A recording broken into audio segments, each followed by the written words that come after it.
My name's Jackie Doherty. I'm from the East Coast, from Massachusetts, right outside of Boston. Very competitive where I'm from. Always playing sports. I had a lot of friends, mostly through sports. I lucked out with sports, came a lot of friends. Didn't have to work very hard to be good at things. I was very lucky. I had a really good childhood. I grew up with a single mother. I was the only child. Her parents, who were my grandparents, and her grandparents, who were my great-grandparents, we lived in a three-family house, so I got to live with a few different generations. Yeah, I had a real beautiful childhood. In middle school, I grew up without a dad, so I had my grandfather and my great-grandfather, but they were so old. I mean, not so old, but they were old, so they couldn't really do things with me that a younger, like a father figure would. So when I was in middle school, I had a teacher who was also my coach, who I ended up getting close to, and I needed a father figure, so I chose him, or he chose me. I'm not really sure how it worked, but it turned out that he was just a predator, and I think he chose me because I was I was the only child without a dad, so that turned into its own thing. I dealt with a lot of sexual, mental, and emotional abuse with him. I never told anybody. Eventually, way down the line, because I didn't say anything, it happened to 11 kids after me, and eventually one of them told their parents, and I was approached by detectives at my house one day to ask if I would testify, but I was using a lot of drugs, and the statute of limitations isn't that long. It's like 3 to 5 years, and it was 10 years later, so I was really no use to anybody. But yeah, that was a long time ago, but that's what those feelings and the stuff that came of that caused a lot of depression and post-traumatic stress, and that's what drugs actually saved my life. I would have committed suicide if I never found opiates. Opiates helped me self-medicate and deal with mostly that stuff and stuff from my childhood. Yeah, my drug use came from that. I didn't know, I didn't stand up for myself, so I believed I was a coward my whole life. I didn't know what it meant to be a man. If I was worth anything, felt like damaged goods. I believed when I walked into a room, you could see it written all over my face that I had been abused and that I wasn't worth anything and that I had nothing to offer. So, I mean, a lot of insecurity and self-consciousness came from that. Yeah, drugs made that go away. Opiates made me forget that anything had happened to me. They made me feel like everybody liked me. I didn't really care what you thought once I found opiates. I believed that I was the best thing that ever happened to anybody. I thought I had the power to change people's lives. I thought that I was God's gift to women. I became a really bad person, stealing from my family, my grandparents. The day my grandfather died, who was the most important person in my life, I waited till the ambulance and my grandmother and everybody left from the house, and I went and stole my grandmother's checkbook. I started taking $1,400 every other day to support my drug habit, and that's where drugs took me. I didn't really care about anybody or anything, especially myself, and without being able to care for myself, I really have nothing to offer anybody. I probably didn't believe that I was addicted to drugs or that I was a drug addict until I was homeless. I'm not a stupid person, but it takes a lot for me to admit that I can't fix things on my own. Like I said, I'm selfish. I think that I'm special and that I have powers that really are inhuman. So it takes a lot for me to actually let something sink in. I'm allergic to bananas, but it all happened all of a sudden, and I kept trying to eat bananas. I was like, I've been eating bananas my whole life, and until I actually had to be hospitalized because of the allergy, I kept trying. I don't accept things very easily. I think that I just have a very competitive, vindictive, I want to do things that other people can't do. You say I can't do something, I'll show you. Very rebellious, and a lot of denial. When I was 23, that was when I was stealing money from my grandmother. I had a full-time job. I was with a girl who had a full-time job. But my addiction was at the point where it was costing $600 a day just to not be sick, and I wasn't making anywhere near that much money. So for 2 months, I was taking $1,400 every other day from my grandmother. The first month's bank statements I was able to get my hands on because we lived in the same house. But the second month, they came in and they gave me 2 options. They said, we can either press charges against you for stealing all this money and for fraud, or you can get treatment. And it wasn't a very easy decision. I mean, I tried to talk my way out of it. I tried to say I'd go tomorrow, but they made me give them all the drugs and money that I had on me, which I gave up most of it. But yeah, I had to accept to go to a hospital and go to my first treatment. And really didn't want to. I tried, my aunt and my cousin took me, and I threatened to jump out of the car a couple times on the way, and I was just being a real jerk to people who loved me, and they were crying, and I was crying, but yeah, I accepted involuntary treatment. Yeah, that was my first of many treatments. I've been to 18 treatments, 3 psych wards. I had 2 overdoses. I mean, the statistics are stupid. I don't even know how I'm still alive, to be honest. Yeah, after my first treatment, I think I was in there 2 weeks. I thought that I felt good. It was the first time that I had been off of drugs for 2 weeks. I mean, in 4 years at that point. And I felt like they had given me the knowledge that I needed to outsmart my addiction. I stayed clean for about 74 days, which was a miracle, but then I ended up smoking some pot, and it didn't give me the high that I remembered, and I knew that if I did some Oxycontin with the pot that I would get the high that I remembered, and I did, and I was off and running again, and I didn't get treatment again from when I was 23. I didn't get treatment again until I was 28-ish. I mean, every day was the same. Every day I was really just working so that I wouldn't get sick. Every day I was lying to somebody, breaking somebody's heart.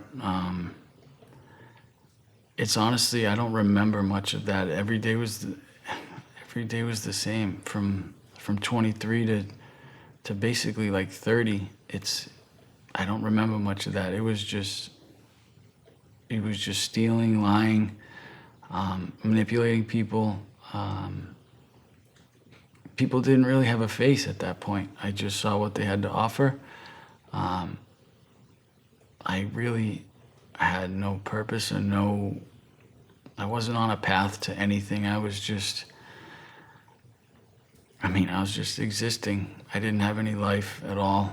I didn't hang out with my friends. I missed weddings. I missed the birth of my best friend's first children. I missed family parties. I missed funerals of loved ones. I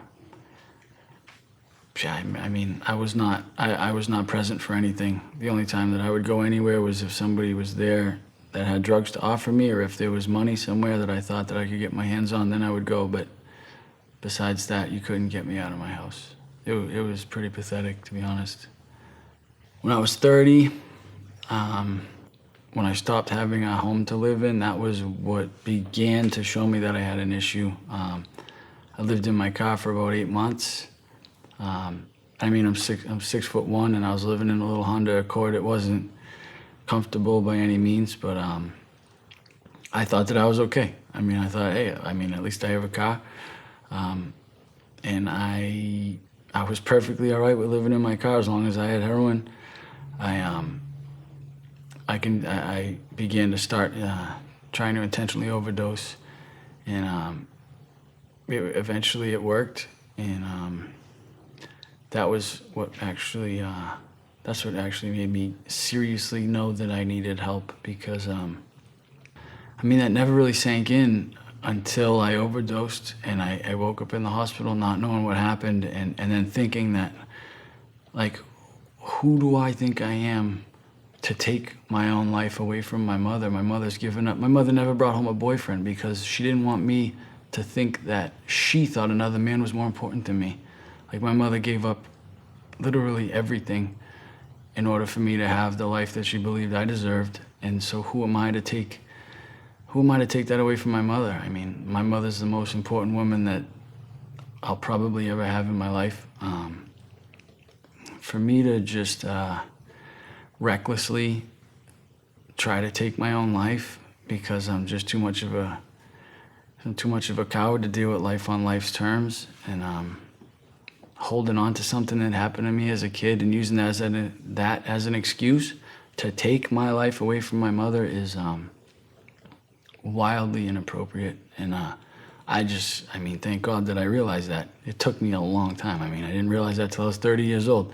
My mother's been taking care of me since I was born, and I'm her only child. I mean, she just wanted, I feel like she thought, like a lot of people think, like, love is enough. If I just show him enough love, if I just do anything that I can, he should see that it's worth not using drugs. I mean, until she told me that I can no longer come home, until she told me that, listen, I understand that you're living in your car, but you're just not welcome here because I don't feel safe when you're in my house.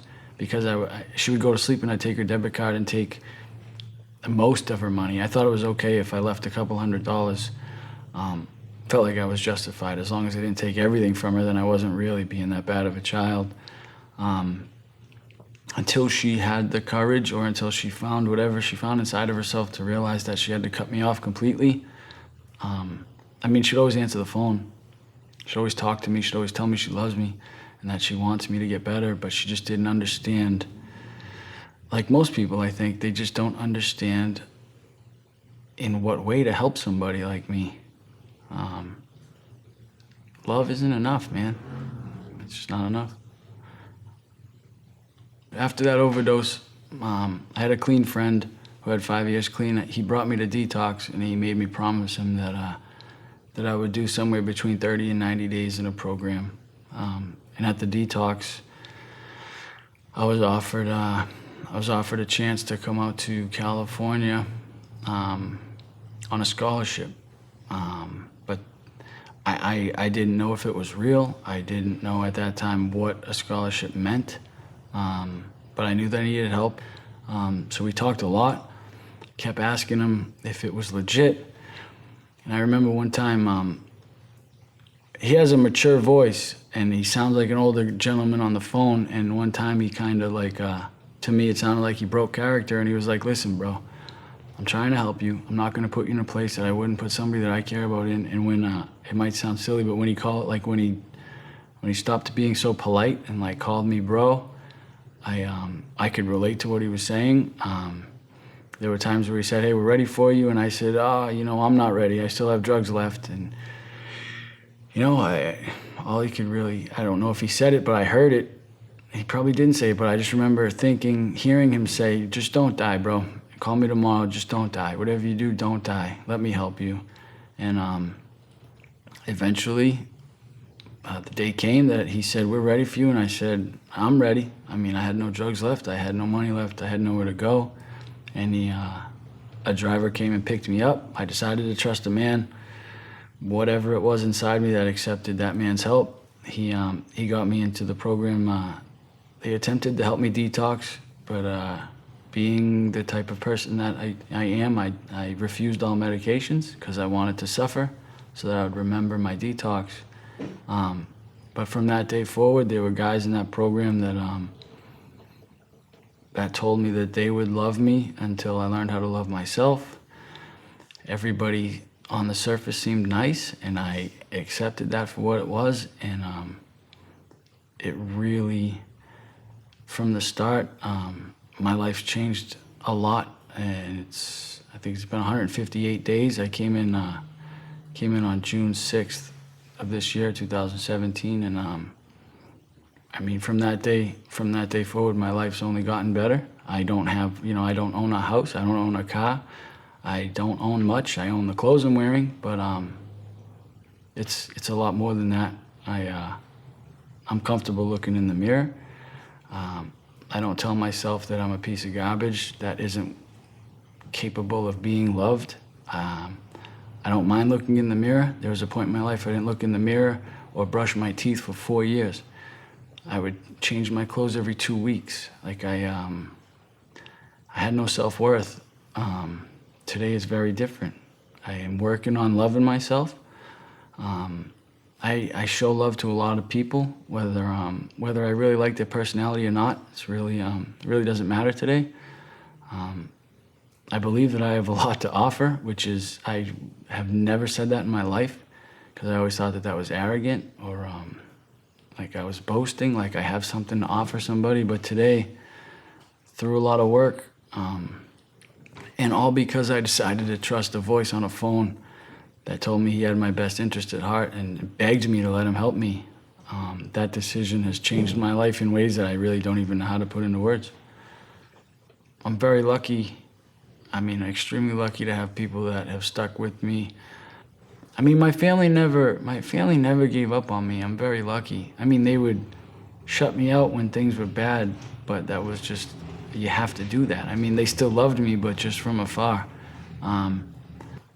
The only way that this is gonna work is if you figure out me. The only way it was gonna work for me is if I figured out why, even when I'm clean for 8 months, I decide to go back and use drugs.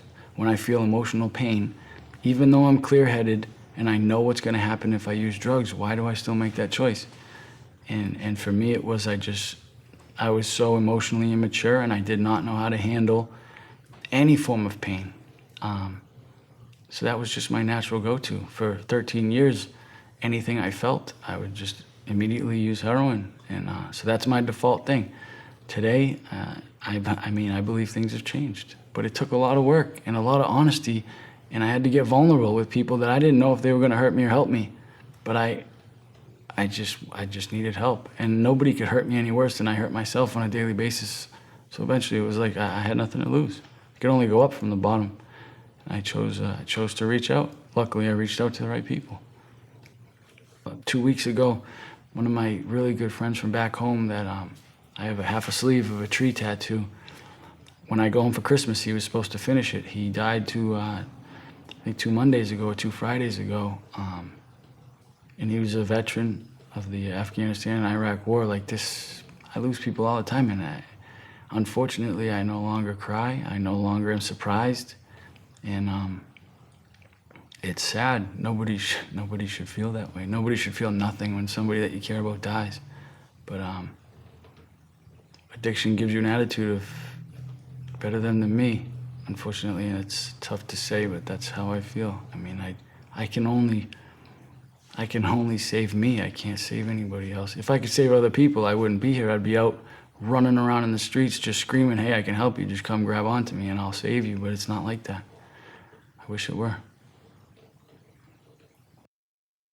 My name's Jackie, and I stand for recovery.